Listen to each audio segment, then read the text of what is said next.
Bonjour à tous et bienvenue dans cette nouvelle chronique taraborienne, une chronique taraborienne au cours de laquelle on va s'intéresser à ceci, Traveller Sword Words, ouvrage commandé chez Mungos, donc l'éditeur anglais. Oui, j'ai pas résisté après avoir pledgé, je me fais rire moi-même. Je n'ai pas résisté, j'avais trop envie de savoir un petit peu le contenu des ouvrages, etc.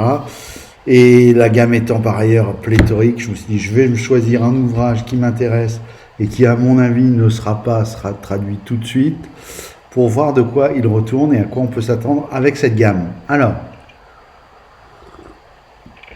on est sur du format Letter US, moi j'aime beaucoup ce format.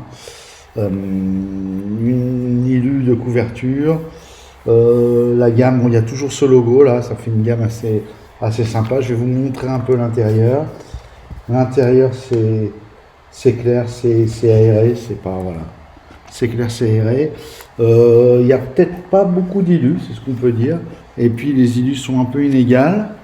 Je dois dire, moi, que depuis que je m'intéresse et que je regarde un peu plus près les illustrations, en réalité, je trouve que ça amène un petit côté au jeu. Si on avait eu, vous voyez, des trucs à l'aérographe, hyper moderne et tout, ben, je sais pas si au final ça aurait plus servi le jeu. Là, je trouve que justement, même les illus donnent un petit côté que j'aime bien, notamment quand il y a des objets, etc. C'est également ce que j'ai constaté en ouvrant dans Fantasy Ground quelques scénars, etc., où il y a des photos, des images, ce qu'ils appellent des images à partager avec les joueurs. En fait, moi je trouve que c'est une très bonne tenue et c'est pas l'artiste qui s'est fait plaisir à exprimer, voilà. C'est un peu la limite que je vois dans certaines illus contemporaines, notamment dans le Medfan et dans le jeu de rôle. On a l'impression que le mec, il a jamais, il a jamais pu faire de BD. Il s'est lâché sur les illus du jeu et c'est pas le but, hein, en fait. Je dois même dire qu'en plus, c'est pas du tout dans l'ADN du jeu, puisque Traveller, je vous rappelle, au début, c'est sur un petit format, livret souple, et même le logo, là, il s'est musclé avec les années. Au niveau, ça faisait une flèche rouge avec écrit Traveller sur un fond noir. Et en fait, tout l'intérêt résidait dans les règles du jeu, le système de jeu, surtout ce qu'il proposait, en fait. Mais on y reviendra un peu plus tard. Alors, qu'est-ce qu'on a dans ce Traveller? En fait, je voulais également voir comment, maintenant que j'ai une vue d'ensemble sur le site de l'éditeur anglais et en suivant les vidéos également de quelques spécialistes, de comment la gamme est développée en anglais et va l'être en français, on va être traduite en français. Je voulais voir un petit peu sur un ouvrage comment c'était traité. Donc, j'ai pris un ouvrage de lore, en fait. Sword Words. Alors les Sword Words, les mondes des épées, les mondes de l'épée. Il faut savoir qu'en réalité, au départ, c'est un bouquin d'un écrivain de Beam Piper, H. Beam Piper, pas très connu, 67 je crois le livre. Pourtant quand vous lisez, si vous regardez tapez Space Vikings et vous regardez sur Babelio Space Viking, vous allez voir, apparemment tout le monde dit ça, c'est un classique, voilà. J'ai commandé également, il va être retraduit là en français au début juin, je crois. Et donc en fait, j'allais dire une allégorie, c'est pas vraiment ça. En fait, ce sont des mondes dans lesquels le peuple, c'est un peu des Vikings, si vous voulez, qui détiennent ces mondes-là. Il y a une particularité, c'est que quand vous prenez le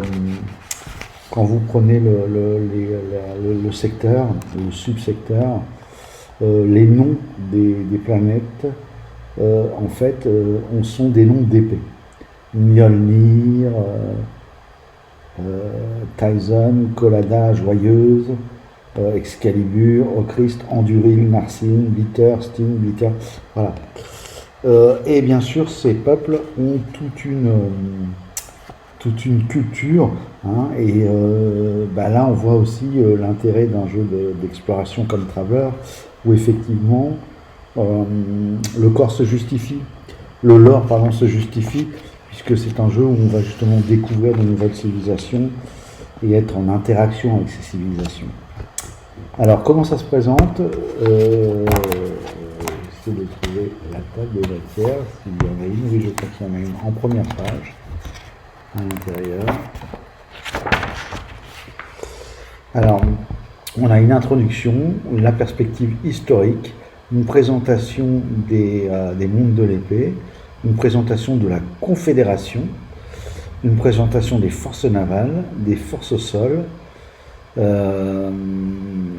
les mondes de l'épée associés à certains systèmes d'étoiles, les secrets des mondes de l'épée, les voyageurs des mondes de l'épée, Highguard, donc les vaisseaux pour les mondes de l'épée, Highguard Smallcraft, voilà.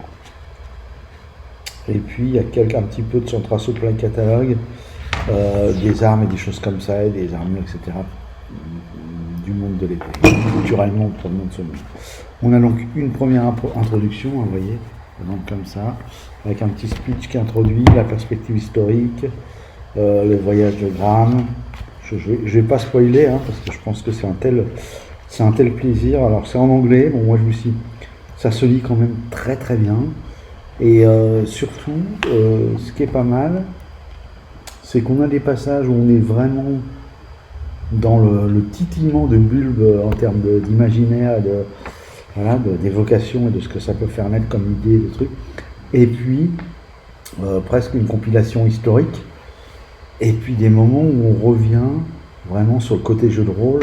Par exemple, cette carte du monde de l'épée, des différents mondes que vous voyez, hein, où chaque planète donc a ses petits repères. C'est ce qu'il y a dans cet hexagone. On va trouver des late 400, early 600. Donc il y a vraiment un travail historique qui est fait.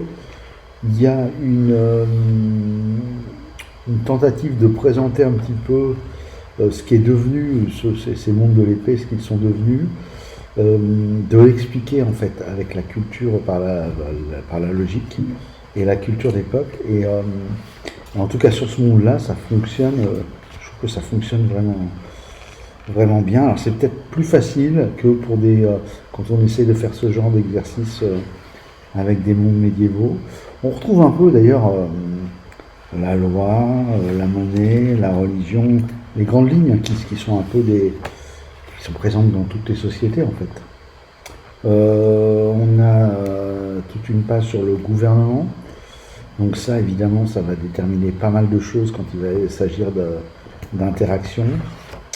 On continue un peu plus loin avec le commerce, les infrastructures, et puis la confédération et les forces militaires et paramilitaires. Cette configuration qui s'est un peu, pas refermée sur elle-même, mais oui, qui s'est un peu... il la joue perso d'une certaine façon, comme on pourrait le dire. D'ailleurs, beaucoup de marchands sont des espions contre.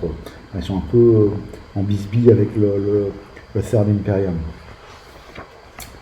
Voilà, les vaisseaux de combat, les opérations qui étaient tentées, le naval rank, les rangs des officiers, les forces au sol.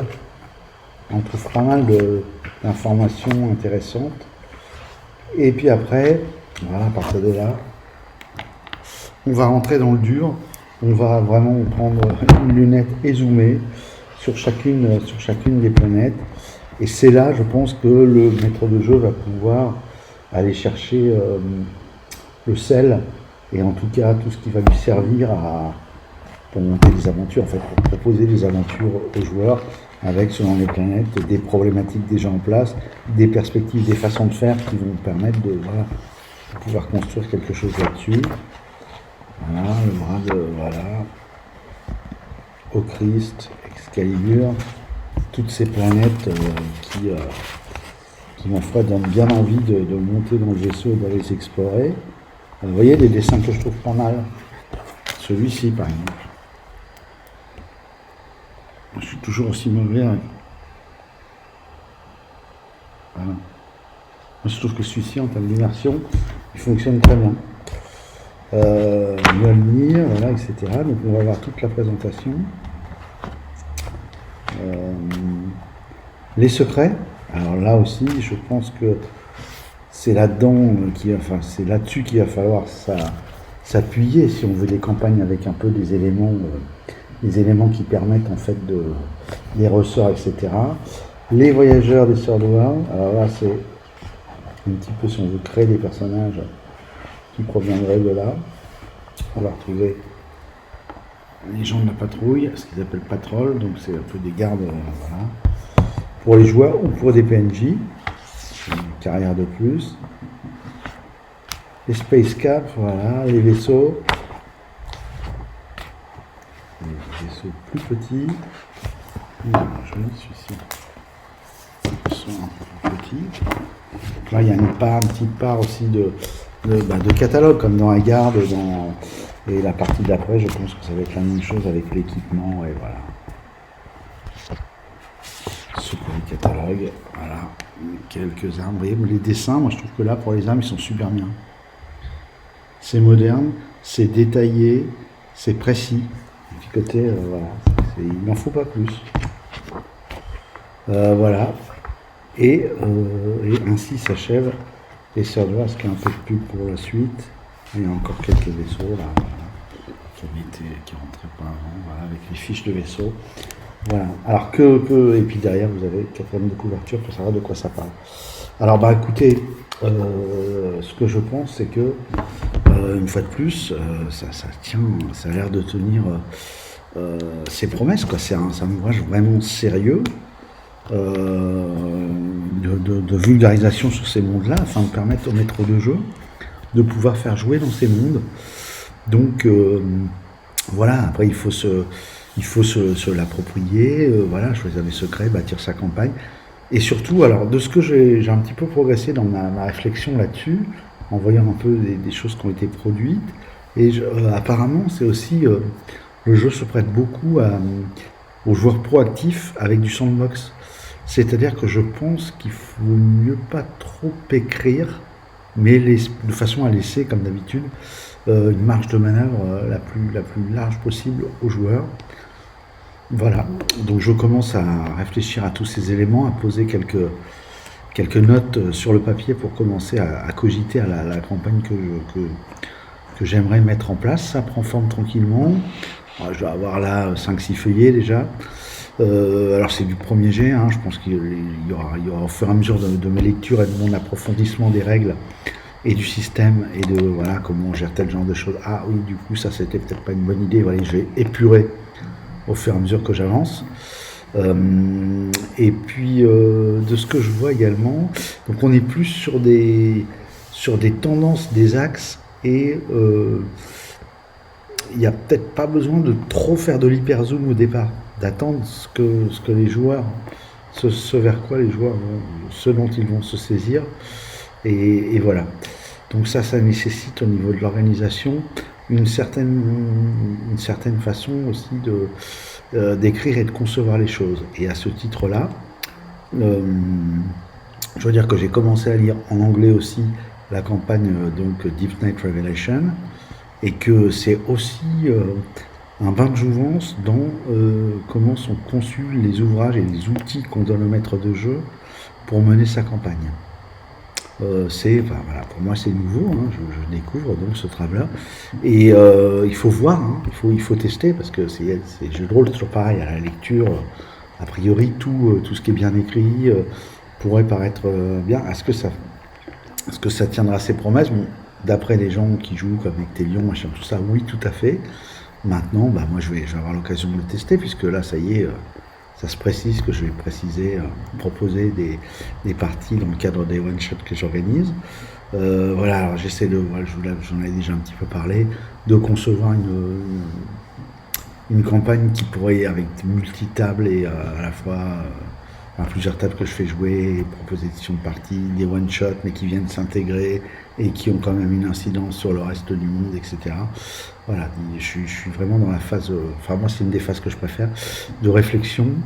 Donc pour l'instant il n'y a toujours rien de posé, donc j'aime bien ça, parce qu'il n'y a pas de couperet, d'épée de Damoclès. Moi ça m'est arrivé à certains moments de me dire, mince là, dans 15 jours je joue à la suite de ma campagne, il faut que sont prévus d'aller là, il faut que je prévoie le truc et tout, et d'être travailler un peu à la commande avec une date butoir, etc. Et de ce que j'en ai vu, c'est pas là-dessus, c'est pas là-dessus où je suis le meilleur, hein, clairement. Moi, je suis plus un adepte de laissez-moi 10 pages blanches et je vais les noircir à mon rythme. Et voilà, il faut que tu finisses dans 2 heures, machin, c'est pas trop mon truc. Donc voilà, ça prend forme. En tout cas, c'est très plaisant. En termes de sensations que j'ai, ça n'a rien à voir, mais ça m'y fait penser. Ça me fait penser un peu la sensation que j'avais quand j'ai découvert en tant que maître de jeu les légendes des 5 anneaux, c'est-à-dire un univers que je ne connaissais pas. J'étais passé à côté de ce jeu-là aussi. Et découvert d'un coup, et découvert surtout des jeux qui sont différents l'un de l'autre. Traveler n'a rien à voir avec la légende des 5 anneaux, mais ils se ressemblent dans leurs différences par rapport à beaucoup de jeux qui sont proposés. Donc voilà, ça en fait des expériences voilà. Et de jeux à univers. Parce que les 2 jeux ne sont pas des avions, je pense, en termes de système de jeu. Ça tourne. Et à mon avis, même Traveler va tourner mieux que L5A, où des fois les règles c'était un peu trop, notamment la 5e édition, mais bon, après c'est une question de goût avec les dés soi-disant pour improviser, mais qui en fait vous enferment plus qu'ils. Enfin bref, on va pas relancer ce débat-là. En tout cas, là on est sur clairement, c'est pas tant le système. Le système il fonctionne, mais il est vieux de D6, c'est vieux comme le monde, j'ai envie de dire. C'est vraiment l'univers proposé et du coup les thématiques et les tropes proposées, à savoir déjà en science-fiction. Moi je pense que ça ouvre beaucoup le champ, comme la littérature de science-fiction d'ailleurs, à essayer de développer des propos dans les campagnes, des propos ou des intrigues, des problèmes philosophiques. Parce qu'il ne faut pas oublier que de la science-fiction, en tout cas en littérature de science-fiction, c'est beaucoup ça en fait. C'est beaucoup la philosophie moderne. C'est-à-dire on prend prétexte d'un univers, d'une histoire, même si on met des héros, etc. Et en fait, on pose des questions voilà, qui touchent à la nature de l'être humain, à l'homme. Par exemple, le transhumanisme, tel qu'on, avec les questions éthiques que ça pose même dans nos sociétés actuelles, ça a d'abord été traité avant toute chose en science-fiction. Donc ça, c'est des thématiques aussi qui, moi, je pense, vont me plaire. Travailler voilà, sur des questions de réflexion, poser des questions aux joueurs, afin que, en plus de la campagne, j'ai essayé de transmettre ce truc-là, qu'ils se disent, en y repensant après coup, de se dire en fait, c'était pas mal dans cette campagne, c'est que ça posait cette question-là. Et du coup, chaque joueur pourra se faire la réflexion sur son parcours et du coup, comment moi j'y ai répondu, etc., etc. Voilà. Donc voilà, une bonne phase de jeu de rôle pour moi en ce moment, avec la découverte et l'immersion dans ce Traveler. Sur ce, les amis, je vous dis à très bientôt